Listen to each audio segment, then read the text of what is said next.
Luis del Pino es Radio Libertad.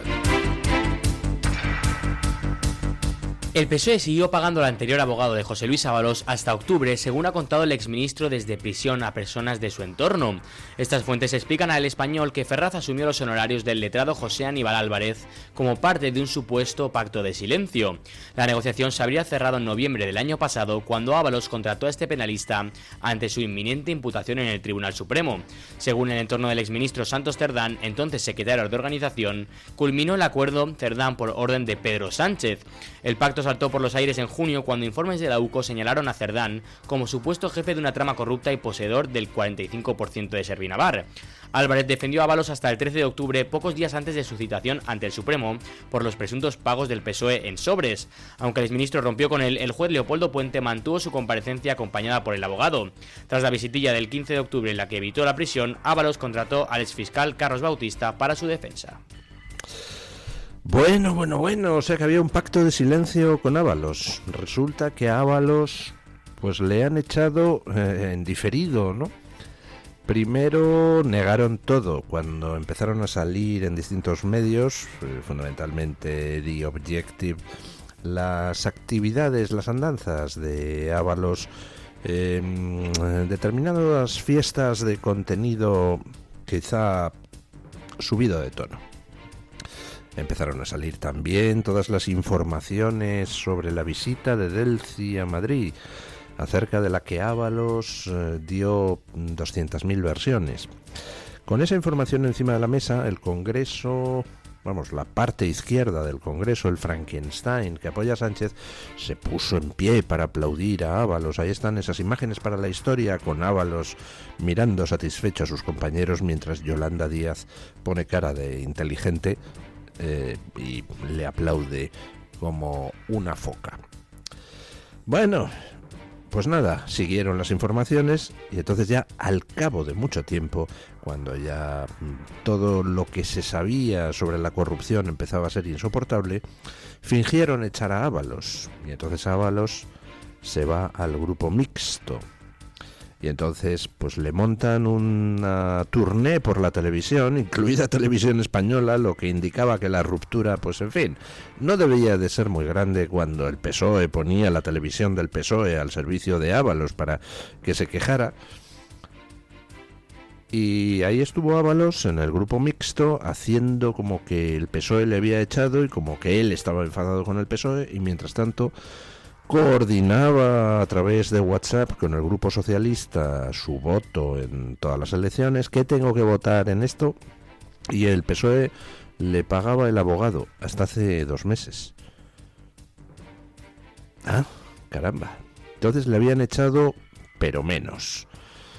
Las fiestas y la colocación de sobrinas y el reparto de pilinguis por teléfono escandalizaban al PSOE, pero no tanto como para echarle del todo, no tanto como para no pagarle el abogado, no tanto como para no coordinar con él las votaciones en el Congreso. Ah, muy bien, o sea, no estaban escandalizados en el PSOE por todo lo que ya se sabía hace 2 meses de Ábalos.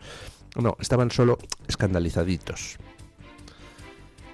Y ahora pues resulta que Ábalos va al trullo, y ahora es cuando el hijo de Ábalos parece como que empieza a cantar algo. Bueno, y es verdad, algo por fin concreto ha cantado, que Ábalos tenía un pacto de silencio con el Partido Socialista que incluía el que el Partido Socialista le pagara el abogado. Bueno, ¿qué nos indica eso? Pues que va subiendo el tono de las declaraciones. Hasta ahora pues no había dicho Ábalos, ni directamente ni a través de su hijo, nada que me resultara mínimamente interesante, en el sentido de que todo eran generalidades que ya sabíamos. Esto ya es otra cosa. Aquí ya está el reconocimiento de que el Partido Socialista ha mantenido a alguien a quien públicamente ellos mismos, el Partido Socialista, tildan de putero, corrupto, etcétera, pues le ha mantenido bien cerquita del partido, coordinando en el Parlamento la actividad y pagándole el abogado para que no hable. Bueno, pues alguien tendrá en el Partido Socialista que dar explicaciones, ¿no? ¿Es verdad lo que dice el hijo de Ábalos de que el PSOE ha estado pagando el abogado a ese al que tratan de presentar como si fuera el único responsable de la corrupción? ¿Y por qué le ha estado pagando el abogado? ¿Qué cosas tiene que callar Ábalos? ¿Y acerca de quién? Bueno, esta última pregunta es más retórica que otra cosa, ¿no? En fin, en el PSOE parece que ya se ha destapado la tapa de la olla y están empezando a salir todos los animales de distintas especies que habían puesto a hervir. Y además del follón acerca de Ábalos y lo que está empezando a alargar el hijo, que por fin dice cosas con chicha, pues además de ese follón resulta que le ha estallado a Sánchez en la cara y además en el inicio de la campaña de las elecciones de Extremadura, pues otro caso, el de Paco Salazar, que en estos momentos pues amenaza con llevarse por delante a más de un personaje del partido. Escuchen. Las federaciones del PSOE señalan directamente a María Jesús Montero y a Rebeca Torro por supuestamente haber protegido a Paco Salazar, frenando denuncias internas por acoso. Según fuentes presentes en la reunión convocada por la secretaria de Igualdad Pilar Bernabé, reunión destinada a calmar los ánimos, ambas dirigentes que comparten agrupación local con Salazar fueron señaladas como responsables de esa presunta protección, según informa ABC. El caso también ha incendiado el debate mediático. En La Sexta, Antonio García Ferreras aseguraba en su programa El Rojo Vivo que el gobierno ha estado llamando a embajadas extranjeras en Madrid para que reciban y contraten a Paco Salazar, denunciando lo que describe como un intento de encubrimiento institucional. Ferreras apuntó incluso a supuestos movimientos del PSC y del exdirigente socialista José Antonio Zarrías. Por su parte, el debate publica que Salazar estaba llamado a ocupar un puesto clave en el relevo de Santos Cerdán en la Secretaría de Organización del PSOE. El medio recuerda además que la relación entre Pedro Sánchez y Salazar viene de lejos. En Manual de Resistencia, el propio presidente menciona al ahora acusado como parte de su equipo más cercano, uno de los pocos que conocían el recuento de avales en las primarias de 2017 y alguien con quien contó en momentos decisivos antes de llegar a la Moncloa. Vaya, vaya, vaya. O sea que cuando Santos Cerdán se ve obligado a dimitir, pues Sánchez pretendía echar mano de uno de sus asesores en Moncloa, uno de sus más próximos, Paco Salazar. Le iba a nombrar secretario de organización en lugar de Santos Cerdán, pero hete aquí que salta un doble escándalo. Por un lado, resulta que se sabe que está cobrando del ayuntamiento de Dos Hermanas 2.000 euros al mes por no ir a trabajar, porque estaba en Moncloa de asesor. Y ahí Vox le presenta una denuncia. Y por otro lado, dos militantes socialistas dicen que este hombre, pues, en fin, no se comportó de manera como muy caballeresca con ellas. Entonces tiene que prescindir Sánchez de la idea inicial de poner a Paco Salazar y pone en su lugar, me parece que se llama Rebeca Torró. No sé, alguien, en fin, de quien yo no había oído hablar hasta ese momento. Pero, a pesar de las denuncias de militantes socialistas sobre los comportamientos sexuales inapropiados de Paco Salazar, a pesar de eso, pues resulta que ni se le expulsa de militante, ni se investigan esas denuncias, ni se pone en conocimiento de la Fiscalía. Y no solo eso, sino que La Sexta desvelaba ayer que se dedican desde el PSOE a llamar a embajadas extranjeras aquí en Madrid para ver si alguna le contrataba. Oh. Caramba.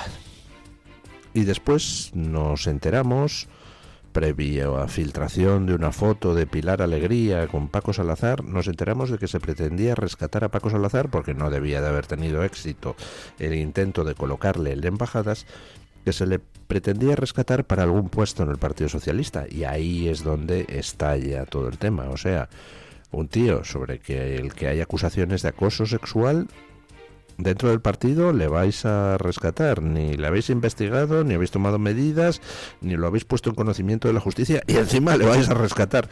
Y ahí es ya donde en varias federaciones socialistas pues ponen pie en pared, se convoca una reunión de emergencia, reunión telemática, y que acaba como el Rosario de la Aurora, interrumpida antes de acabar y sin dar la palabra a varias federaciones que estaban en pie de guerra, y se convoca a una reunión futura presencial.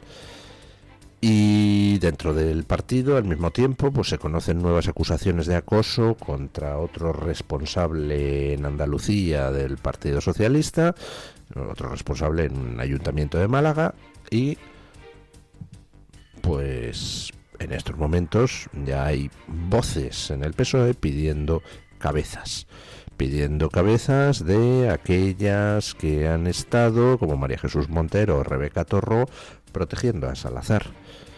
El partido feminista protegiendo a un acosador, a alguien que está acusado por compañeras del partido de ser un acosador sexual. Y la pregunta es, ¿qué sabe Salazar? Y claro, es que Salazar es pues uno de los personajes clave de aquellas primarias que auparon a Pedro Sánchez al poder en el partido. Solo había 3 personas que sabían el número de avales que había conseguido Sánchez. Una era Sánchez, otra era Cerdán y la otra Paco Salazar. ¿Qué sabe Salazar sobre las cosas que Sánchez ha hecho para alcanzar el poder? ¿Qué sabe Salazar sobre esas primarias? ¿Qué sabe Salazar sobre de dónde vino el dinero para esas primarias? ¿Qué sabe Salazar sobre qué pactos inconfesables con personajes inconfesables ha tenido que hacer Sánchez para terminar llegando a Moncloa y traicionar a todo y a todos, pero en especial a España y a los españoles? Pues no lo sé, pero debe de saber mucho, porque con respecto al otro militante socialista sobre el que ha surgido una denuncia de acoso, inicialmente lo intentaron tapar, pero cuando ha salido a los medios porque la afectada presentó una denuncia en fiscalía viendo que en el partido no le hacían caso, entonces ahí han tomado medidas inmediatamente en el PSOE contra ese acusado de acoso. Pero con Salazar no. ¿Por qué? ¿Por qué le protegen? ¿Por qué le protege Sánchez? ¿Por qué le protegen María Jesús Montero? Y sobre todo, ¿dónde está el clamor de los socios tan feministas de Sánchez pidiendo cabezas por este caso de acoso sexual? Esto se está poniendo muy interesante y además le estalla en la cara a Pedro Sánchez en el inicio de la campaña de Extremadura. Mejor temporizado, imposible. Bueno, sin embargo, tenemos una buena noticia en el ámbito judicial para Sánchez, hombre. No todo iban a ser malas noticias para él. Escuchen. El Tribunal Supremo ha archivado la querella presentada por Vox contra el presidente del gobierno Pedro Sánchez y los ministros José Manuel Álvarez y Margarita Robles por financiar los billetes de avión para repatriar varios activistas españoles detenidos en Israel tras participar en la flotilla rumbo a Gaza, así como por el envío de un buque militar para brindarles apoyo consular. La Sala de lo Penal, en un auto citado por Europa Press, concluye que no existen indicios de los delitos de malversación y prevaricación atribuidos al jefe del Ejecutivo y a los titulares de Exteriores y Defensa. Según los magistrados, los hechos se enmarcan en decisiones gubernamentales legítimas dentro de las competencias constitucionales en materia de política exterior y defensa. Añaden que no se aprecia indicio racional alguno de delito y que la querella responde a un propósito político sin base penal relevante. O sea, que el mismo gobierno de la nación que se niega a repatriar a un ciudadano español que está en coma, una ciudadana que estaba en coma en Tailandia y tiene la familia que pagarse la repatriación mediante una cuestación, ese mismo gobierno paga la repatriación de una serie de activistas políticos que porque les da la gana van a Israel a tratar de tocar las narices fingiendo llevar ayuda humanitaria. Y entonces tienen que volver a España y les tenemos que pagar nosotros los billetes, dice quien quiera que haya tomado esta decisión en el Tribunal Supremo. Ajá. O sea, el gobierno puede pagar billetes de repatriación de españoles cuando le interese, y cuando no, pues no. Y si solo le interesa en caso de que sean activistas políticos de su cuerda o que vayan a hacer cosas que al gobierno le parezca bien. Y eso no es malversación. ¿Qué razón de política exterior hay para pagar la repatriación? ¿Me podría decir el Tribunal Supremo? Porque en otros países el gobierno de turno ha dicho que los activistas se paguen el vuelo de vuelta, como tiene que ser. Insisto, ¿qué razones de política exterior justifican el que se pague a activistas políticos el vuelo de retorno en vez de que se lo paguen ellos? Bueno, me parece incomprensible este pronunciamiento del Supremo. No sé, tengo que ver quién ha hecho este pronunciamiento, qué juez, porque no le encuentro la más mínima explicación. Dice, entra dentro de las competencias de política exterior de Sánchez. ¿Así? ¿Por qué? Exactamente, ¿cuál es el motivo por el que entra en las competencias de política exterior? ¿El pagar a activistas políticos el vuelo de vuelta a España? Porque no se lo paga de su bolsillo Sánchez, si quiere que no lo paguen ellos. Bueno, el Instituto Cervantes trata a Gibraltar como si fuera un país independiente en su publicidad en redes sociales. Tócate las narices. El Instituto Cervantes de Belo Horizonte protagonizó una polémica al incluir a Gibraltar en una campaña en redes sociales que destacaba países del mundo donde se habla español sin ser lengua oficial. La mención de la colonia británica presentada como territorio hispanohablante ha generado malestar entre diplomáticos españoles, según confirmaron a The Objective, fuentes del Ministerio de Asuntos Exteriores del que depende el organismo cultural. Existen países donde el español se habla ampliamente aunque no tenga estatus oficial. Son lugares donde la historia, las fronteras y los intercambios culturales han creado comunidades hispanohablantes sin reconocimiento formal, señalaba la publicación del Cervantes en Instagram, acompañada del lema "El mapa que confunde a todo el mundo, países que hablan español pero no lo tienen como lengua oficial". El primer ejemplo citado por la sede brasileña era precisamente Gibraltar. Gibraltar utiliza el inglés oficialmente, pero el español está en todas partes, afirmaba el mensaje, ilustrado con una imagen de la icónica silueta del Peñón visible desde la bahía de Algeciras. Vaya hombre, vamos a también renunciar a la reclamación sobre Gibraltar. ¿No es suficiente con haberles hecho el favor de no aprovechar el Brexit para reclamar la devolución de esa colonia? Ahora les tratamos como país en la publicidad del Instituto Cervantes. El Instituto Cervantes, dirigido por ese majadero al que no se le ocurrió otra cosa que arremeter contra el director de la Real Academia Española hace poco. Claro que recibió lo suyo por parte de todas las academias de la lengua española. Gibraltar no es un país, Gibraltar es una colonia pendiente de descolonización, la última colonia que queda en Europa. Tenemos el mandato de descolonización de la ONU y el gobierno debería ser consciente de que no se puede llamar país a algo que es un trozo de España amputado de manera ilegal. Pero bueno, ya sabemos que quien dirige el Instituto Cervantes, pues, en fin, tiene unas ciertas querencias ideológicas que no pasan precisamente por el amor a España. Más bien pasan por cierto aroma a millones de muertos que desprende el comunismo que profesa quien dirige el instituto. Amar a España no la ama, pero, vamos, defiende ideologías criminales con todo desparpajo.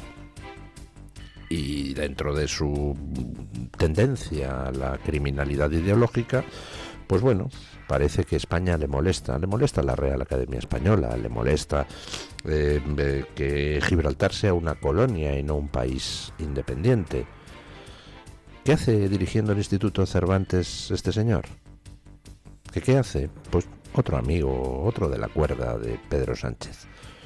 Que otra cosa no, pero premiar a los amigos los premia. Luego, si tiene que dejarlos tirados, también los deja tirados, pero trata de pagar con nuestro dinero las fidelidades y de promover a aquellos que defienden lo que Sánchez defiende, que no es otra cosa que la anti-España.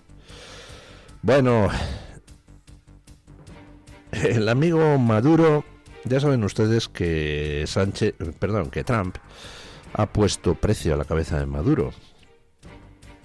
100 millones de dólares. ¿O eran 50 lo que pide Trump? Creo que al principio fueron 50 y creo que ya son 100, ¿no, Luis? Son 100. Bueno, pues Maduro le pidió a Trump, a cambio de dejar el poder, 200 millones de dólares. No sé, tendría gracia que Maduro cobrara la recompensa por Maduro, que es más o menos lo que estaba pidiendo, pero duplicada. Escuchen. Nicolás Maduro estuvo dispuesto a negociar su salida del poder, pero con condiciones estrictas. Según The Telegraph, el mandatario venezolano pidió a Donald Trump en una llamada telefónica una fortuna de 200 millones de dólares, obtener una amnistía total para él y su cúpula y trasladarse al exilio de un país amigo del hemisferio occidental. La conversación mantenida el 21 de noviembre generó polémica por las versiones contradictorias difundidas por ambos líderes. En el plena ofensiva de Estados Unidos contra el narcotráfico y con Washington señalando a Maduro como figura central del llamado Cártel de los Soles. Según el medio británico, el principal obstáculo para Trump no fue ni el dinero ni el país de destino, sino la exigencia de impunidad para cerca de un centenar de altos cargos vinculados, según Estados Unidos, a redes delictivas. The Telegraph añade que los 200 millones solicitados podrían proceder incluso de fondos congelados por las autoridades estadounidenses. Bueno. Maduro estaba dispuesto a irse del poder. Vamos rebajando exigencias. Primero era, vale, venga, reconocemos la victoria de la oposición, pero nos damos 3 añitos de tiempo de transición durante los cuales sigo mandando yo. Y Trump le mandó a esparragar. Ya después era, vale, está bien, yo me voy, pero dejamos a Delcy Rodríguez aquí dirigiendo durante un tiempo. Y Trump le mandó a esparragar. Luego era, está bien, vale, cedemos el poder, pero a cambio de amnistía, y además el ejército lo seguimos controlando los chavistas. Y Trump le mandó a esparragar. Y parece que la cuarta iteración es, vale, venga, me voy, pero amnistía para 100 chavistas destacados, y además a mí me das 200 millones de dólares y me voy con mi familia. Y Trump le ha vuelto a mandar a esparragar. Ya no le quedan muchas ofertas a Maduro. Dentro de esta especie de mercadeo persa que está intentando con Donald Trump, pues parece que no entiende que Donald Trump no es Europa. Donald Trump no son los corruptos europeos. Donald Trump no son los pro-dictadores izquierdistas europeos. Donald Trump quiere a Maduro fuera del poder, y no sé si será consciente Maduro, pero Donald Trump es posiblemente de los mejores negociadores que hay en estos momentos sobre la superficie de la Tierra. Y evidentemente, pues no va a aceptar este mercadeo. Le ha ofrecido a Maduro salvoconducto para él y su familia, para que se vaya a otro país. Y pues Maduro sabrá si acepta la oferta o no. Mientras tanto, pues Trump tomará las decisiones oportunas cuando las tenga que tomar.